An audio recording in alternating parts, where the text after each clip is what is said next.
Hi hello नमस्कार, welcome to geography. मेरा नाम सिद्धार्थ है और आप मेरे साथ मानव भूगोल को पढ़ने के क्रम में जुड़े हुए हैं।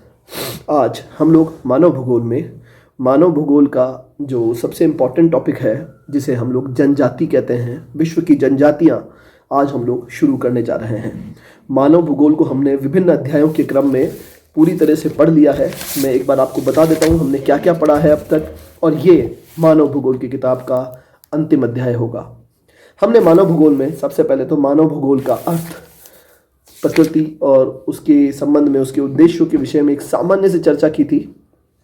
अगले विषय में हमने मानव के कह सकते हैं कि ऐतिहासिक कालक्रम के बारे में बात की थी, और तीसरे अध्याय में हमने मानव के उद्विकास और उसकी प्रजातियों के विषय में बात करी। जनसंख्या के संबंध में हमने चौथे विषय में बहुत ही विस्तार से और कई सारे वीडियोस के माध्यम से अध्ययन किया था। पांचवें टॉपिक में हम लोगों ने प्रवसन को 4 या 5 वीडियो के माध्यम से प्रवसन के सिद्धांत और प्रवसन के कारण परिणाम, इन सब पर चर्चा की थी। उसके अगले अध्याय में विकास वाला जो विषय था, विकास के बारे में हमने 3-4 टॉपिक वो पढ़े थे, और विकास के टॉपिक को पढ़ने के बाद हम लोगों ने मानव के अधिवास वाले टॉपिक को फ्री किया था, जिसमें ग्रामीण अधिवास, नगरीय अधिवास और अन्य जो उसके विषय थे उन सभी को हमने देखा। और अब अंतिम टॉपिक के रूप में प्रारंभिक लोग, द फर्स्ट पीपल, या जिसे हम लोग कहते हैं जनजातीय लोग, या विश्व की प्रमुख जनजातियों के विषय में एक सामान्य सी चर्चा हम लोग आज से शुरू करने जा रहे हैं। देखते हैं ये वीडियो ये जो चैप्टर है 2, 3 या 5 कितने वीडियो में संपन्न होता है। मेरा प्रयास रहेगा कम से कम में छोटे से छोटे में आपको बताऊं। तो चलिए शुरू करते हैं। प्रारंभिक मानव या द फर्स्ट पीपल, ये शब्दावली किसके लिए प्रयोग की जाती है? सबसे पहले तो प्रारंभिक मानव आज के संदर्भ में या अभी मानव भूगोल को पढ़ने के संदर्भ में इस वीडियो के माध्यम से प्रारंभिक मानव मैं उन्हें कहूँगा जो उसी प्रकार से अभी भी रह रहे हैं जिस प्रकार से मानव अपनी उत्पत्ति के काल में उस समय रहा करता था। बेसिकली अगर बात करें तो विश्व की धरातल पर लगभग 26 करोड़ लोग इस प्रकार के हैं जो अभी भी मूल निवासी हैं, उस स्थान के मूल निवासी हैं और उसी तरह से अपना जीवन यापन करते हैं। ये विश्व की जनसंख्या का मात्र 4% है। ये 1991 की बात है। इनकी जनसंख्या वैसे भी बहुत ज़्यादा बढ़ती नहीं है और जनसंख्या में बहुत ज़्यादा तीव्र गति से पॉजिटिव परिवर्तन नहीं आते हैं।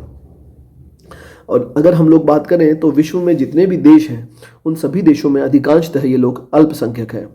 ब्राज़ील और स्वीडन में इनका प्रतिशत 0.1 है, तो भारत में ये 7.5% है। ग्रीनलैंड में ये 90% से अधिक की संख्या में पाए जाते हैं, वहाँ के लोगों की तुलना में 90%। फिर अगर हम लोग बात करें दक्षिण अमेरिका की बोलीविया में 66, पेरू में 40% इस प्रकार के मूल निवासी निवास करते हैं। एशिया महाद्वीप में इनका अधिक संकेंद्रण पाया जाता है। चीन में 8.8 करोड़ और भारत में 7.5 करोड़। ये करोड़ में इसलिए है क्योंकि पॉपुलेशन ही ज़्यादा है, इसीलिए भारत में 7.5% है तो वो करोड़ में ही आएगा, जो इन देशों की कुल जनसंख्या का लगभग 7% है। समस्त विश्व में इन मूल निवासियों के आवास प्रदेशों को राष्ट्रीय सीमाओं द्वारा विभाजित किया गया है। अगर हम पूरे वर्ल्ड का नक्शा देखते हैं और जब हम लोग इन जनजातियों को वर्ल्ड के नक्शे में या विश्व के मानचित्र में वितरित करने का प्रयास करते हैं तो वो हमारे द्वारा बनाई गई राजनीतिक सीमाएं हैं, जिन्हें ये लोग भी सामान्य रूप से नहीं मानते हैं। परंतु चूंकि हमने इस प्रकार की सीमाओं का निर्धारण किया हुआ है तो हम उसी के आधार पर इनका अध्ययन भी करेंगे। जैसे उदाहरण के लिए एस्किमो। देखिए, इस चैप्टर में कुछ बातें याद रखिएगा। जनजातियों के नाम जैसे जैसे मैं बोलता चलूँ, आप अपने मन में 3-4 बार उस नाम को रिपीट कीजिए, क्योंकि कई बार जब नए नाम आते हैं तो हम उसे याद नहीं रख पाते हैं, बिकॉज हम उस नाम से फेमिलियर नहीं होते हैं। तो नाम से अगर आपको फेमिलियर होना है तो उसे कई बार रिपीट कीजिए, तो आप उससे फेमिलियर भी हो जाएंगे।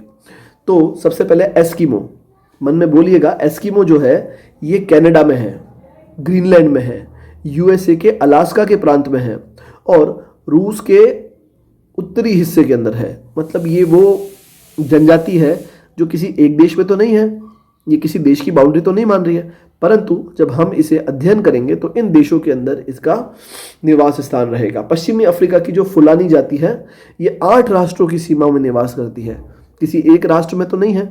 ये है फुलानी जाति। पपुआ के जो लोग हैं इंडोनेशिया की, देखिएगा इसमें एक बात और है कि जो पपुआ न्यू गिनी है, पपुआ न्यू गिनी एक देश है, तो वहाँ के जो लोग हैं वो इंडोनेशिया की सरकार के अधीन है, जबकि इम पपुआ गिनी की जो सरकार है वो इनके स्वामित्व में है। मतलब इसका मतलब है कि मीज़ो, देखिएगा जैसे कि मीज़ो जो है, मीज़ो और लुशाई जो जाति है ना, ये भारत में भी पाई जा रही है, इसी प्रकार से म्यांमार में भी पाई जा रही है। जैसे हमारी जो सरकारें होती है या जो हमारे द्वारा हमने जो डेवलप किया है गवर्नमेंट का पैटर्न, उस सरकारों की सीमा से इतर जाकर भी ये लोग एक क्षेत्र से दूसरे क्षेत्र में अपना निवास बनाते हैं।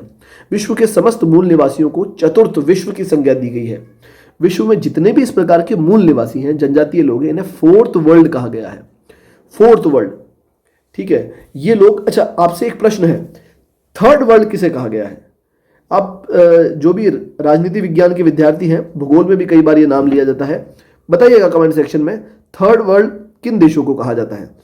तो ये लोग उन देशों के आदिवासियों के वंशज हैं जो आज से पूर्णतः या आंशिक रूप से अपनी जमीन से वंचित कर दिए गए थे, और बेसिकली इनका अभी भी निवास स्थान उस राज्य की, उस राष्ट्र की सीमाओं के अंदर है। ये मूल निवासी विश्व परिषद में इनकी जीवन शैली को प्रथम, द्वितीय और तृतीय देशों के निवासियों से भिन्न बताया गया है। देखिएगा, जो मैंने आपसे प्रश्न पूछा वो यहाँ आ गया है। प्रथम जो देश है जो औद्योगिकृत उन्नत राष्ट्र है, दूसरे जो देश हैं जो वो समाजवादी गुट हैं, और तीसरे जो देश हैं वो विकासशील देशों के रूप में बताए जाते हैं। और फोर्थ वर्ल्ड हम लोग कहते हैं इन जनजातीय लोगों को। क्लियर बात है? बेसिकली जो ये वर्ल्ड के जो थर्ड या जो ये फोर्थ वर्ल्ड के जो निवासी हैं, इसमें सांस्कृतिक, धर्म, समाज, अर्थव्यवस्था, इन सभी संगठनों में विविधता और असमानताएं पाई जाती है। इनका आज भी बाह्य जगत के जो लोग हैं उनके द्वारा कई जगह पर इनका शोषण भी किया जा रहा है। इनके जो मूल स्थान है उसे भी छिन्न भिन्न किया जा रहा है। इनकी भी एक अपनी प्रॉब्लम है, जो आज के जो विकसित मानव, तथा कथित विकसित मानव कहला रहे हैं, उनसे इनका कई जगह पर कॉन्फ्लिक्ट भी देखने को मिलता है, क्योंकि इनके क्षेत्रों का अतिक्रमण किया जाता है। तो ये भी इनकी एक समस्या है, जो कि हम लोग इसके चैप्टर में साथ साथ हो सकेगा तो पैरेलल देखेंगे, वरना इसके ऊपर एक अलग से वीडियो बना लेंगे। फिर अगर हम लोग बात करें कि कुछ विद्वानों ने इन्हें इनके आध्यात्मिक मूल्यों के रूप में स्वीकार किया है, जबकि कुछ विद्वानों के अनुसार इन्हें वो विद्वान आर्थिक उन्नति के अंदर बाधा मानते हैं। लेकिन ऐसा कुछ नहीं है। ये लोग बेसिकली अपनी जो परंपरा है, अपनी जो संस्कृति है, वो अपने एक छोटे से स्थान में रह करके उसे संजोए रखना चाहते हैं और उसी अनुसार जीवन यापन करना चाहते हैं। जब देखा जाता है तो अनेकानेक जनजातीय जो लोग हैं वो अपनी परंपराओं के अनुसार ही जीवन यापन कर रहे हैं, लेकिन कई जगह पर इन्होंने भी कई सारी सरकार की कल्याणकारी योजनाओं को स्वीकार किया है। अब ये भी एक विवाद का मुद्दा है कि क्या जनजातीय लोगों को इसी रूप में छोड़ दिया जाए? क्या जो उनका अविकास है, अर्ध विकास है, या जो उनका विकास नहीं हुआ है, क्या सिर्फ और सिर्फ चूंकि उन्हें उनकी परंपराएं और उनका जो कल्चर है वो अक्षुण्ण रहना चाहिए? क्या सिर्फ इस आधार पर उन्हें उन लोगों को पिछड़ा हुआ रहने दिया जाए, या फिर उन्हें भी हमारे समान विकास का अधिकार है? परंतु इस विकास के क्रम में कई बार उनकी जो मूल परंपराएं हैं, उनका जो बेसिक स्ट्रक्चर है, उनका जो धर्म है, वो कई सारी चीज़ें बदलती जाती है और मूल चीज़ विलुप्त होती जाएगी। तो दोनों के दोनों पॉइंट्स हैं विवाद के। तो जो भी आपका पॉइंट हो आप मुझे कमेंट सेक्शन में बताइएगा। तो हम लोग देखते हैं कि पिछले कुछ जो साल निकले हैं, वर्ष निकले हैं, दशक निकले हैं, यहाँ पर अनेकानेक विकास योजनाओं के परिणाम स्वरूप इन मूल निवासियों को अनेकानेक समस्याएं उठानी पड़ी है। बेसिकली इन्हें के परंपरागत जो स्थान है, प्रदेश हैं, जंगल हैं, जमीन है, उनसे अलग होना पड़ा है, और कई बार इन्हें ऐसे समाज में समायोजित होना पड़ता है जहाँ पर ये अपने आप को उनसे अलग थलग महसूस करते हैं। बेसिकली ये जो मूल निवासी हैं, इन्होंने अपने क्षेत्र, भूमि और पर्यावरण को बचाने के लिए कई जगह पर प्रतिवाद भी किया है, विरोध भी किया है, परंतु इन्हें कहीं कोई बहुत बड़ी सफलता नहीं मिलती है, क्योंकि हम भी जानते हैं कि हमारे द्वारा बनाया गया जो ढांचा है, चाहे वो राजनीतिक प्रशासनिक ढांचा हो, वो बहुत जड़ पकड़ चुका है, और उसके खिलाफ विरोध करना और सफलता लेना जनजातीय लोगों के बस की बात हमें कम ही लगती है।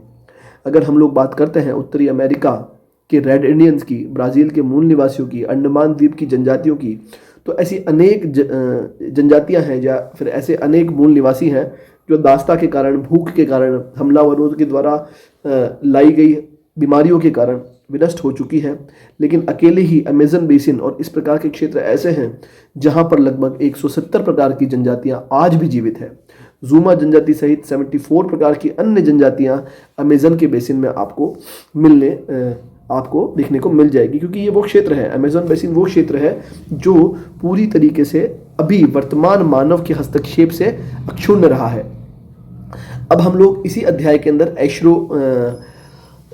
जो हमारा एशिया है, अफ्रीका है, ऑस्ट्रेलिया है, अमेरिका है, सवाना के मैदान हैं, मरुस्थल है, मानसून के क्षेत्र हैं, टुंड्रा प्रदेश हैं, यहाँ की जो कुछ मूल निवासी हैं उनकी जीवन शैली के द्वारा और उसकी जीवन शैली और उनके द्वारा किए गए जीवन के संघर्षों का अध्ययन करेंगे, उनके कल्चर के विषय में जानेंगे, उनका भवन किस प्रकार का होता है, उनका आर्किटेक्चर किस प्रकार का होता है, भोजन में वो क्या करते हैं, ये सभी के सभी उनकी लाइफस्टाइल में हम लोग घुसने का प्रयास करेंगे। यहाँ से देखने का प्रयास करेंगे कि ये जनजातियाँ कहाँ कहाँ पाई जाती है। कोई शब्दावलियाँ हमें देखने को मिलेगी, उस शब्दावली को हम लोग पहचानेंगे। प्रतियोगिता परीक्षाओं में अक्सर ये देखा गया है कि जनजातियों से प्रश्न पूछे जाते हैं और कई जगह बच्चे अटकते हैं, क्योंकि आपको नोट्स में सारी चीज़ें नहीं मिलती है, परंतु पुस्तक में जब हम इसे विस्तार से कहानी के रूप में पढ़ेंगे हमें काफ़ी सारी चीज़ें कॉन्सेप्चुअल क्लियरिटी के जैसे समझ में आएगी। बेसिकली अगर हम लोग और बात करें तो हम लोग इन्हें भोजन संग्राहक लोग भी कहते हैं, फूड गैदर्स भी कहते हैं। भोजन संग्राहक लोग बेसिकली ये लोग देखिएगा, इन जनजातियों को आप डाइवर्सिफाई नहीं कर, मतलब ये बहुत ज़्यादा डाइवर्सिफाई हैं, मतलब ये पशुचारक भी हैं, कहीं कहीं ये भोजन संग्राहक भी हैं, कहीं कहीं ये कृषक भी हैं, कहीं कहीं ये आखेटक भी हैं, आखेटक मतलब शिकारी होता है, कहीं कहीं ये मानवों का भी शिकार हो जाता है इनके द्वारा। तो यह आप पर्टिकुलरली इन्हें ये नहीं कह सकते कि ये फूड गैदरर्स हैं या भोजन संग्राहक हैं। भोजन संग्राहक के अतिरिक्त भी हर जनजाति की एक अपनी अलग पहचान है, अलग क्रियाकलाप है। तो हम उन सभी को जानेंगे और इस विषय को अब हम लोग आगे के वीडियो के अंदर एक मैप के माध्यम से ये भी जानेंगे कि विश्व में किस क्षेत्र में कौन सी जनजाति पाई जाती है। तो जनजाति वाले चैप्टर में आप लोग जुड़े रहिएगा। इससे अगले वाले वीडियो में हम लोग एक और सामान्य परिचय भोजन संग्राहक से लेकर के और विश्व के मानचित्र में पाई जाने वाली विभिन्न जनजातियों के बारे में हम लोग बात करेंगे। और अगर हम लोग बात करेंगे तो आपको उसके साथ साथ नोट्स बनाते चलना है। एक कच्चा मानचित्र आप बना लीजिए, जिस मानचित्र के द्वारा आप ये चीज़ पहचान सकें कि हमें कौन कौन से क्षेत्रों के अंदर कौन कौन सी जनजातियाँ हैं, ये नाम हमें अच्छे से याद हो जाए। तो मिलते हैं नेक्स्ट वीडियो में। थैंक यू वेरी मच आप सभी का, और आप लोग इसी तरह से जुड़े रहिएगा।